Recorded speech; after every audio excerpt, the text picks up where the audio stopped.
A few moments later. Assalamualaikum warahmatullahi wabarakatuh. Hai, perkenalkan nama saya Rena Wisuliana. Nah, di sini saya akan membahas tentang tanggung jawab sosial dan lingkungan dalam perseroan terbatas yang membahas tentang penggabungan, peleburan, pengambil alihan, dan pemisahan. Nah, sebelum kita membahas lebih jauh, tentunya kita harus mengetahui apa itu perseroan terbatas. Perseroan terbatas atau PT merupakan instrumen kerjasama modal yang melibatkan banyak pihak sebagai penanam modal, di mana menjadi salah satu bentuk instrumen ekonomi yang berkembang pesat pada saat ini. Selanjutnya kita akan membahas tanggung jawab sosial perusahaan. Tanggung jawab sosial perusahaan atau TSP adalah sebuah konsep dengan mana perusahaan memutuskan untuk berkontribusi kepada masyarakat agar kehidupannya lebih baik dan kondisi lingkungan tetap terjaga serta tidak dirusak fungsinya. Selanjutnya yaitu konsep TSP atau tanggung jawab perusahaan yang terbagi menjadi 4. Yang pertama yaitu tanggung jawab sosial. Dalam hal ini, perusahaan memiliki motif utama yaitu menghasilkan laba yang mana menjadi pondasi utama perusahaan. Sehingga perusahaan harus memiliki nilai tambah ekonomi sebagai persyaratan agar perusahaan dapat terus hidup dan berkembang.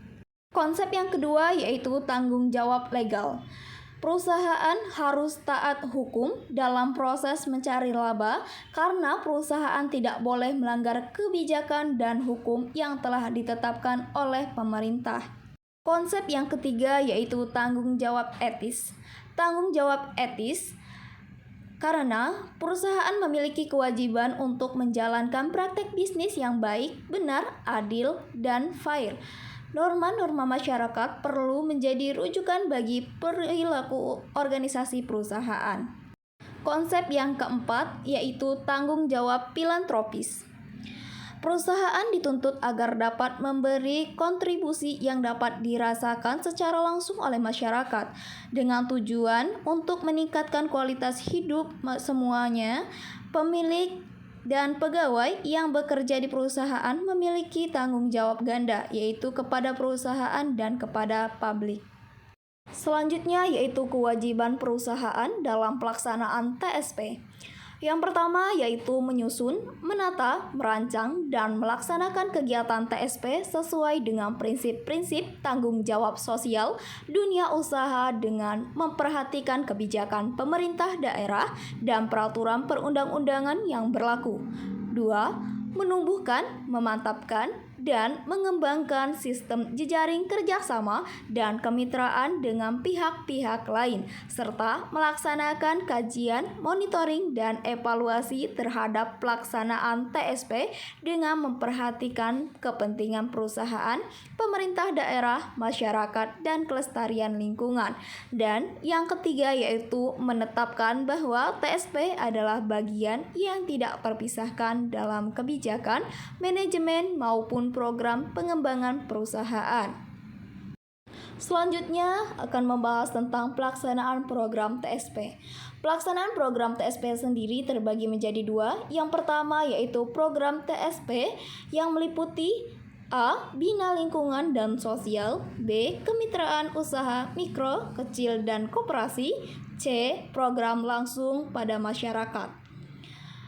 Pelaksanaan program TSP yang kedua yaitu program dirancangkan untuk ditumbuhkan dan dikembangkan untuk menghasilkan A. Meningkatkan kesejahteraan sosial, B. Meningkatkan kekuatan ekonomi masyarakat, memperkokoh keberlangsungan perusahaan atau berusaha para pelaku dunia usaha, C. Memelihara fungsi-fungsi lingkungan hidup.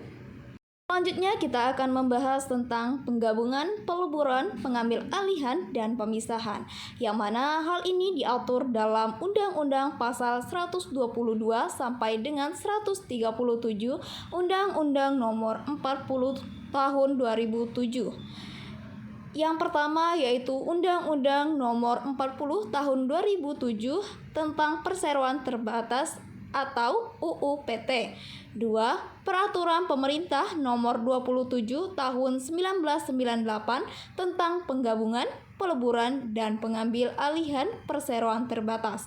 3. Peraturan Pemerintah Nomor 57 Tahun 2010 tentang penggabungan atau peleburan badan usaha dan pengambil alihan saham perusahaan yang dapat mengakibatkan terjadinya praktik monopoli dan persaingan usaha tidak sehat. Selanjutnya yaitu penggabungan. Penggabungan adalah perbuatan hukum yang dilakukan oleh suatu perseroan yang dilakukan karena lebih baik untuk menggabungkan diri dengan perseroan lain yang telah ada, yang mengakibatkan aktiva dan pasiva dari perseroan yang menggabungkan diri beralih karena hukum kepada perseroan yang menerima penggabungan. Dan selanjutnya status badan hukum perseroan yang menggabungkan diri berakhir karena hukum. Hal ini diatur dalam Undang-Undang Pasal 1 Angka 9 Undang-Undang 40 Tahun 2007. Selanjutnya yaitu bentuk penggabungan perusahaan yang terbagi menjadi 5. Yang pertama yaitu merger, yang merupakan penggabungan usaha yang mana hanya ada satu dari dua atau lebih perusahaan yang menggabungkan diri. 2. Konsolidasi merupakan penggabungan usaha di mana kedua perusahaan yang bergabung dibubarkan dan aktiva serta kewajiban perusahaan tersebut berpindah ke perusahaan yang baru dibentuk. 3. Akuisisi. Suatu perusahaan membeli sebagian besar saham perusahaan lain dan kedua perusahaan tersebut tetap beroperasi namun menjadi terafiliasi. 4. Joint venture. Gabungan antara dua atau lebih perusahaan untuk menjalin bisnis bersama dalam bentuk kebersamaan dalam suatu perusahaan, baik perusahaan yang sudah ada atau perusahaan yang akan didirikan. 5. Yaitu konsorsium. Pembiayaan bersama guna suatu proyek atau perusahaan yang dilakukan oleh dua atau lebih perusahaan. Selanjutnya yaitu peleburan atau pembubaran, yang merupakan suatu perbuatan hukum yang dilakukan oleh dua perseroan atau lebih untuk meleburkan diri dengan cara mendirikan satu perseroan baru yang karena hukum memperoleh aktiva dan pasiva dari perseroan yang meleburkan diri dan status badan hukum perseroan yang meleburkan diri berakhir karena hukum yang diatur dalam pasal 142 Undang-Undang Nomor 40 Tahun 2007. Selanjutnya yaitu penyebab peleburan perusahaan, yang mana hal ini terbagi menjadi 4. Yang pertama yaitu keputusan Rapat Umum Pemegang Saham atau RUPS. 2. Jangka waktu perusahaan berakhir. 3. Penetapan pengadilan atau pailit. 4. Pencabutan izin usaha. Selanjutnya yaitu jenis-jenis peleburan yang terbagi menjadi 2. Yang pertama yaitu likuidasi, yang merupakan pembubaran perusahaan sebagai badan hukum yang di dalamnya meliputi pembayaran kewajiban maupun hutang kepada para kreditur dan pembagian harta perusahaan kepada para pemegang saham.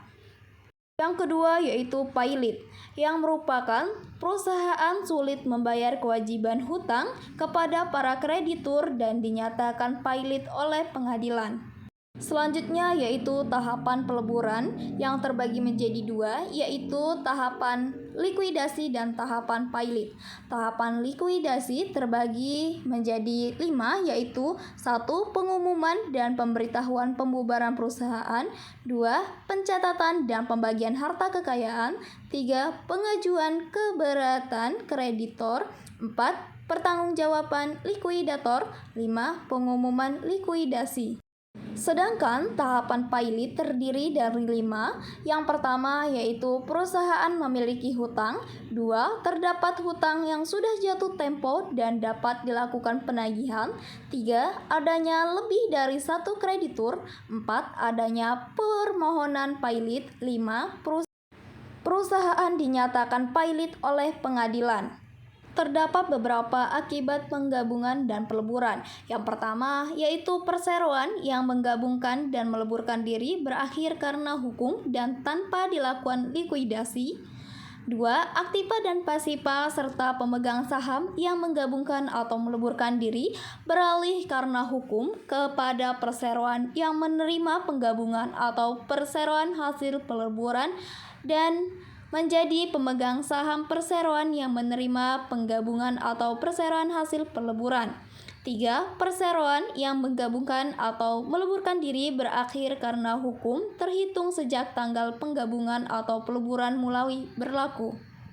Selanjutnya yaitu pemisahan. Pemisahan merupakan perbuatan hukum yang dilakukan oleh perseroan untuk memisahkan usaha yang mengakibatkan seluruh aktiva dan pasifa perseroan tersebut beralih karena hukum kepada dua perseroan atau lebih, atau sebagian aktiva karena hukum kepada suatu perseroan atau lebih.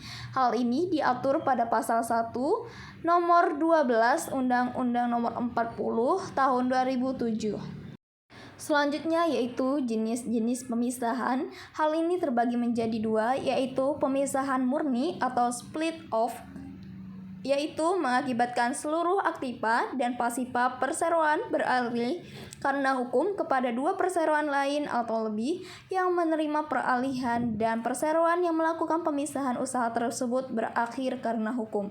Kedua, pemisahan tidak murni atau spin-off, yaitu pemisahan tidak murni mengakibatkan sebagian aktiva dan pasifa perseroan beralih karena hukum kepada satu perseroan atau lebih yang menerima peralihan, dan perseroan yang melakukan pemisahan tersebut tetap ada. Selanjutnya yaitu pengambil alihan. Pengambilan alihan adalah perbuatan hukum yang dilakukan oleh badan hukum atau orang perseroan untuk mengambil alih saham perseroan yang mengakibatkan beralihnya pengendalian atas perseroan tersebut. Pengambil alihan dimaksudkan adalah pengambil alihan saham yang telah dikeluarkan atau akan dikeluarkan oleh perseroan melalui direksi perseroan atau langsung dan oleh pemegang saham. Selanjutnya yaitu pihak yang mengambil alih. 1. Badan hukum. 2. Orang perseroan.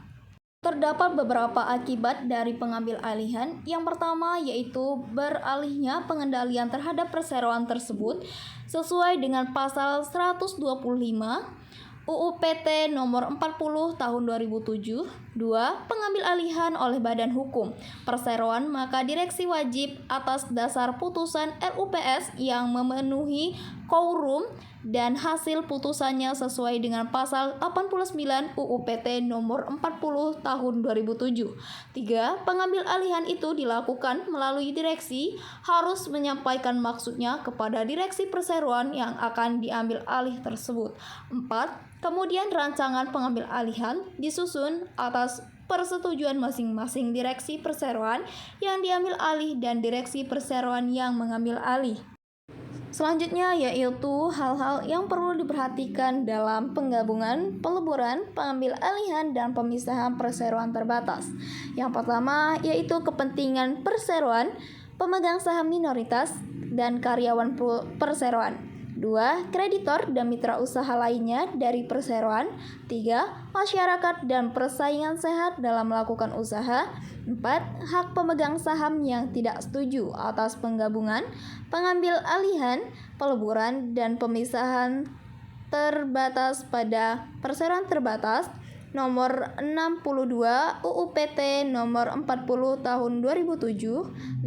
Rancangan penggabungan, peleburan, pengambil alihan, dan pemisahan kewajiban diumumkan minimal dalam satu surat kabar dan secara tertulis kepada karyawan dalam jangka waktu 30 hari sebelum RUPS.